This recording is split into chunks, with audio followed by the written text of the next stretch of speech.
On a vu beaucoup de ces influenceuses qui ont été fortement attaquées par leur communauté, qui ont même sombré dans des dépressions. Oui. Parce qu'on ne les aime pas, en réalité. Les gens les suivent parce qu'ils se disent, mais c'est quoi le truc facile qu'elles font pour avoir ça? Pour avoir cette vie-là. Et parce qu'on recherche cette vie facile-là, on les suit. Parce qu'effectivement, leur message, c'est nous, on a la vie facile.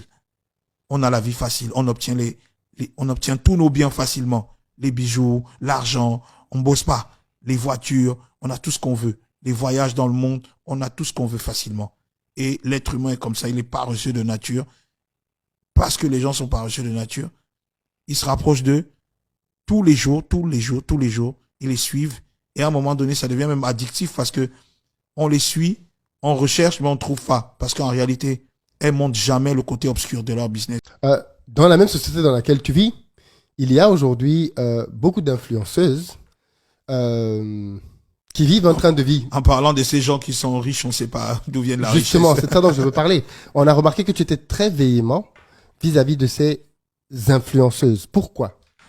Parce que moi, est-ce que tu t'es fait récaler par l'une d'elles? Non, j'ai pas de problème avec les influenceuses. En fait, c'est ce que les gens ne comprennent pas. Mais j'ai un problème avec leur discours.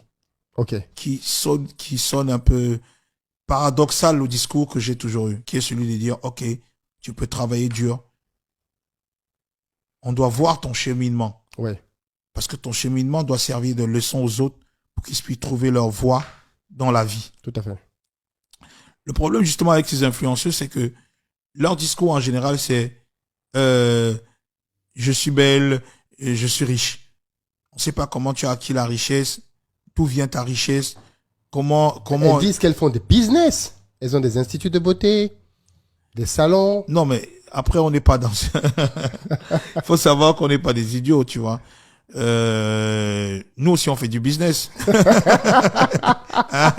Nous, on fait du business. Nous aussi, on fait du business et on a tout de suite compris que c'était pas les ongleries de 2 mètres carrés qui achetaient des Range Rover et les voyages en first class partout. Ouais. On a compris que c'est pas ça qui achetait les sacs Dior, Yves Saint Laurent et tout. On a compris.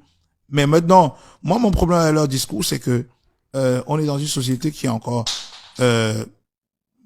psychologiquement et mentalement fragile, où les gens ne comprennent pas encore certaines choses, ils ne sont pas encore prêts à accepter certaines choses. Et dans cette société où on emmène encore les jeunes femmes en général à avoir une certaine éducation, tu vois, qui est des gens, qui est un discours où ils disent tu n'as pas forcément besoin d'aller à l'école, tu n'as pas besoin pour devenir riche, il suffit juste que tu fasses du make-up, tu te mettes sur Facebook, tu publies des photos sur OnlyFans, et encore qu'on sait ce qui se passe sur OnlyFans. Mais elles disent pas ça. Mais si, elles le disent. Ah bon, elles disent d'aller sur OnlyFans? Ben, bien sûr, elles sont toutes sur OnlyFans. Elles sont suivies par des jeunes, elles sont sur OnlyFans, Snapchat et tout, on sait ce qu'elles font.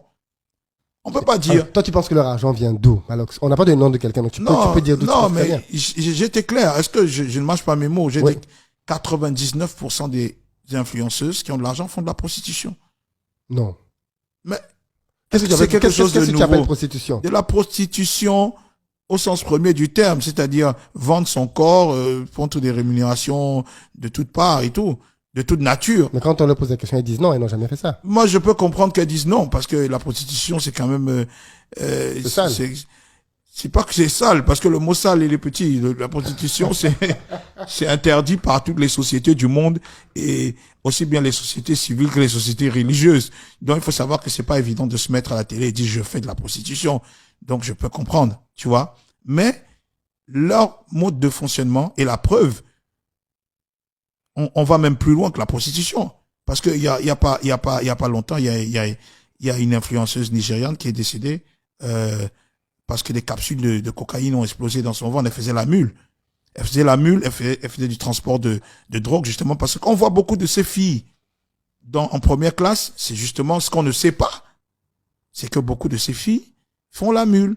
Elles transportent la cocaïne et la drogue pour des grandes agences et tout ça. Donc, du coup, elles sont la couverture de beaucoup de business louches. Seulement, elles entraînent parce qu'elles séduisent.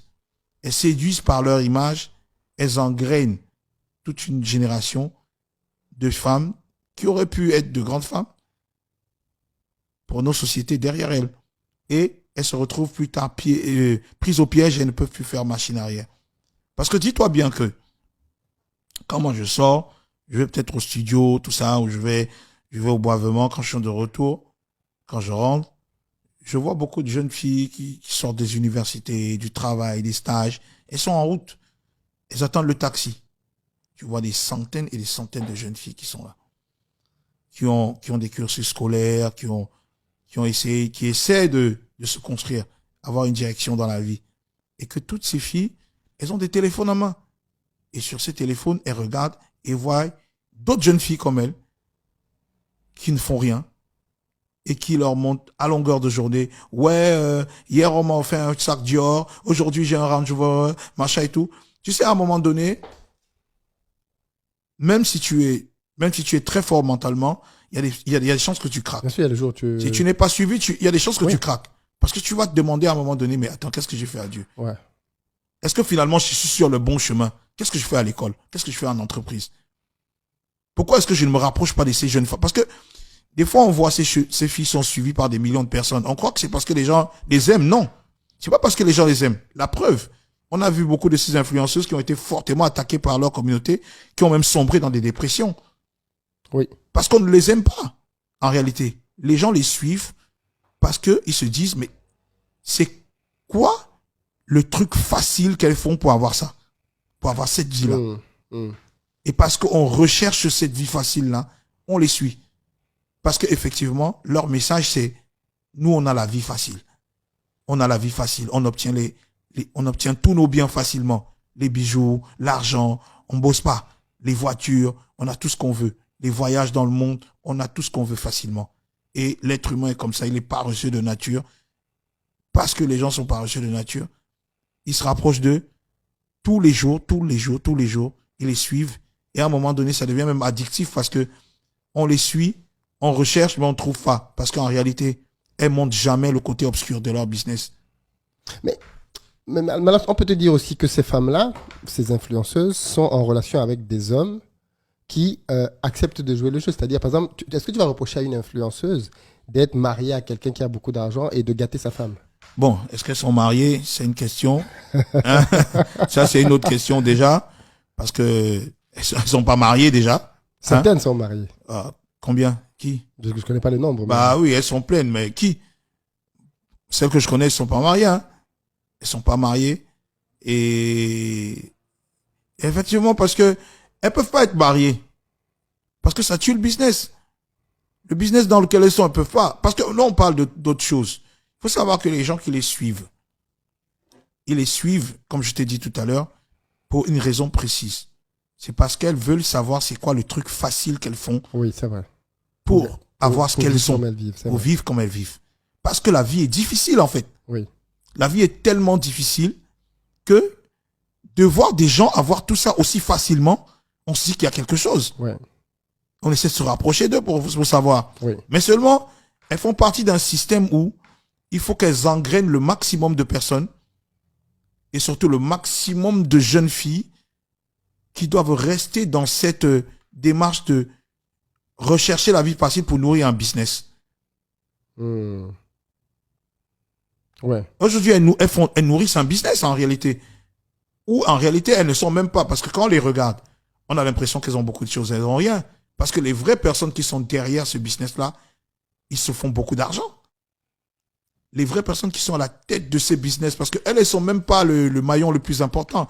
Elles ne font que, comme chez nous on dit en Afrique, c'est les apacheurs. Il faut qu'on engraine le maximum de jeunes filles pour qu'elles entrent dans le milieu de la prostitution. Et on commence à en avoir. Il y en a une qui a défrayé la chronique récemment en montrant ses parties intimes sur les réseaux sociaux. Oui, et il me semble que tu avais quelque part oui, un peu pris sa défense. Non, juste parce que je disais, tu sais, les gens tiraient sur elle comme si elle était... c'est elle qui avait ramené le péché. Moi, j'ai dit non. Moi, j'ai dit aux gens, on peut pas, c'est une jeune fille. Parce que ce qui était bien, c'est que c'est une jeune fille de Yaoundé. Et j'ai rapidement eu les échos. On la connaît, elle a fréquenté ici. Ses parents font telle chose, tu vois. Et elle a clairement dit, c'était qui les personnes qui l'inspiraient dans la vie pour être comme ça. C'est vrai. Elle a dit clairement, voilà les personnes qui m'inspirent pour faire telle ou chose, parce que je veux réussir comme elle. Oui. Donc, en Tu vois fait, ce que je veux dire? pour toi, c'est la preuve palpable de Non, c'est la l'impact preuve. que ces J'ai influenceuses dit peuvent avoir clairement, sur des jeunes. oui, j'ai dit clairement qu'en fait, on doit pas tirer sur elle parce que elle n'est que la face visible de l'iceberg. C'est pas elle le problème. Elle n'est qu'un symptôme de la maladie. C'est pas elle la maladie, en fait. Parce que elle n'est que l'un des prototypes, parce qu'il y en a des centaines et des milliers. Si on prend les téléphones de jeunes filles, moi, je t'ai dit que j'ai un bar. Oui. Un très grand bar. Quand on dit 1000 places, c'est 1000 personnes, 1000 personnes vendredi, 1000 personnes samedi. Tu vois ce que je veux dire? C'est beaucoup, ouais. C'est beaucoup. Je rencontre beaucoup de personnes, je rencontre beaucoup de visages, je vois beaucoup de visages et j'entends beaucoup d'histoires. Oui. Je vois beaucoup de choses qui se passent et quand je prends position par rapport à quelque chose, c'est que j'ai pris la peine d'avoir les avis des uns et des autres sur la question. Et quand je suis radicalisé sur une idée, c'est parce que à un moment donné, il faudrait qu'on en parle. Parce que ces histoires d'influenceuses-là, j'étais le premier vraiment à en parler au Cameroun et tout et tout. Et finalement, il y a des gens qui m'ont collé une étiquette en disant, ouais, tu les aimes pas, tu es jaloux. Et puis moi, je peux les comprendre. Moi, j'avais dit clairement, j'avais donné une phrase au Cameroun qui est devenue culte où j'ai dit que j'ai pas besoin de l'amitié d'une vendeuse de piment pour m'en sortir. Ma mère se levait chaque jour pour aller au travail, toute sa vie. Elle vendait au marché et elle n'a pas eu besoin de vendre le